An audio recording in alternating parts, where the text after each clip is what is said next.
Can everybody hear me? All right.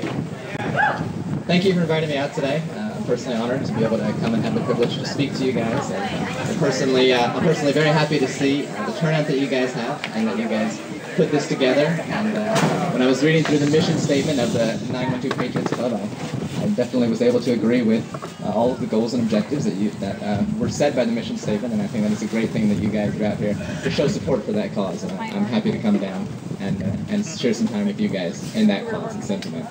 So thank you. I am the chairman of the College Republicans on campus, but I also have produced a conservative magazine on campus called The Florida Frontier. And so when people ask me what my job is on campus, I never say it's to increase votes for Republicans. I say it's to decrease apathy, because that can be one of the most dangerous things in modern society is not knowing what's happening right under your noses. So that's something that I work to do. Before I get into really what I wanted to come and say, I would like to introduce some more of the members of my club. With me is Carly Wilson. She's the second vice chair for the College Republicans. And she's also works with me as an editor for the Florida Frontier. And I'd love to introduce our treasurer to you, who made it all the way to that road out there and then got in a wreck. And that's his car out there that's crumpled up next to the beige, I think it's a Honda. So he may come by in a little bit later. Also, I do regret to inform you that we do have to go back to Gainesville later on, so we'll have a little bit of time to stay around, and I'd love to hear from everybody, and then I'd love to come to the next meeting or correspond with everybody through email or electronic. Start a group up there, man. That's what you need to do. Okay, great. Start a Gainesville group. Definitely. And I'm not sure, do you know if there is a Central Florida? I have no idea. We sure would love to see one. Well, I noticed the Gadsden flags that you guys had around, and I was very happy to see those. And those mean a lot to us in our club. As a matter of fact, we will often support the Gadsden flag as we do rallies or different events up there, and people come up to me personally and say, you're not allowed to have that, that's a libertarian flag. And I said, no, I disagree, because that flag stands for conservatism to me, and as it was founded, it stands for conservatism. And I wanted to share a quick anecdote with you guys that I think is pertinent to what might be going on in our time, something that we need to be careful of.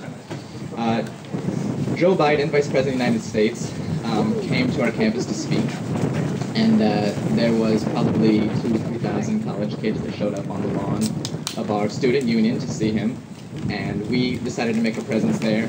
We were filming him for use, of course, on our website and with YouTube, but at the same time we had our Gadsden flag, and we had a American flag, and there was a contingency of about 7 of us, and we were very much despised as we were there and unwelcomed. And at first they tried to tell us that we had to stand 400 feet away as protesters in the protester zone, which was kind of like a dog pen-like area. And so I flatly said no, and we walked away from those people who tried to tell us that, who were all wearing Obama shirts. But I'm not here to criticize the administration. I do want to say, however, that when Joe Biden did notice us in the crowd, he made a comment as to the Gadsden military flag. He said, and I have this on camera, and you can look this up on our College Republicans YouTube account, he said, "It's nice to see the state flag of Delaware in the audience today." That's just Joe being Joe. It's nice to see the state flag of Delaware in the audience. And of course we didn't have any chance to correct him. He was 1,000 people in front of us and obviously not paying too much attention to us.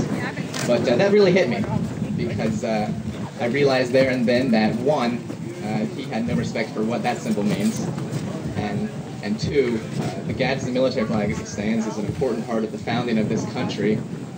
It's around from the 1700s when Benjamin Franklin first came up with the idea to use the rattlesnake to represent oppression from the British government. And as the British were sending their prisoners and different enemies or I guess people they wouldn't want to deal with over to America to have us take care of them, Benjamin Franklin suggested that we send a ship back full of rattlesnakes to the British to show our thanks. And that's where we get the snake symbolism, "Don't tread on me," and then Colonel Gadsden, of course, put the flag together later on for use in the Navy.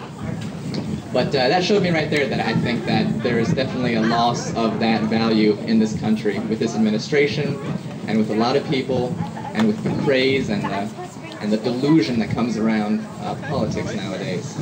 And unfortunately, I think that everybody has become just a bit too trusting of what any good-looking speaker might be able to say to us or have us buy into, or spend our own money to buy into, really. So on campus, of course, right now, we are working to inform people about what President Obama is doing in regards to the bailout and stimulus package, the budget, and how basically our lives are eventually going to be overrun by the government, and how all these sectors of capitalism, which are what we stood for, are slowly falling prey to politicians who have no desire but to get reelected. And they'd be happy to tell you one thing or tell you another thing or do one thing or spend this amount of money if it means that they can make a change. And I don't mean a progress, I mean a change. And the problem with us nowadays is that we're not asking if that change is good or bad or necessary. And that's an important thing that I think we really need to understand is when we're promised change, what does that mean? And how can that delusion really cloud our judgment from seeing what these politicians have as their ultimate goals and agendas? I also wanted to share with you guys another quick story. We took a trip to the National Archives recently as college Republicans, and there's a guest book, and we signed in the guest book, we wish President Obama would come back and take a look at the Constitution and revisit what we think he's been spending the least time away from. And we all signed our names. We all signed our names, and I'm sure the guest book gets thousands of signatures a day, but I hope somebody at least saw that and thought about that for a second. Blind support can be a scary thing, and I see a lot of it on the college campus. I see a lot of blind support. I see a lot of stereotypes placed on conservatives in general on a college campus. And I see that really being a problem with the upcoming generation and how they are going to view and interact with politics. I also see it becoming less an issue of, the issues, and more an issue of, unfortunately, race, or making things equal, or reparations, or apologizing to all of Europe for anything that America might have done, as Obama did. And I think distractions like this are really gonna hurt the country, unfortunately. One of my good friends is Gary Altrich. Gary Altrich was one of the FBI directors of the Clinton administration, and then he came out with a book, Unlimited Access, which I suggest everybody go and read. And he came down and visited us, and he was talking to us about two of the biggest things that politicians use nowadays to try to get you to look past what's really going on. And one of them is, of course, the environmental craze that's going on. And now, I didn't know this until I was told on campus by people who are supporting Obama, but I personally like to kill baby seals and spill oil. And I didn't know that, but that's what that means as a Republican, apparently, or as a conservative. And while that's not the case, I do believe that these green initiatives and things like the hope and change message that is just put over everywhere on infomercials and across every television screen, MySpace, Twitter, Facebook, what have you, is really going to distract us and the new generation from what the ultimate goings-on are in Washington. So, to make a long story short, that is what we work to do and work to fight against on the UF campus.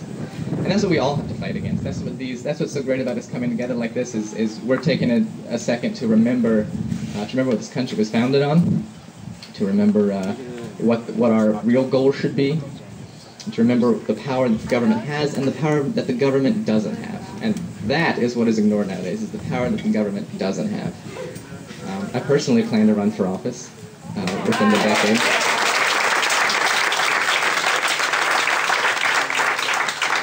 My platform is going to be more about what I can not change and not try to fix and not spend than it will be about what I can try to change and fix and spend and what we can hope to see happen for better or worse weather. Thank you for inviting me out today.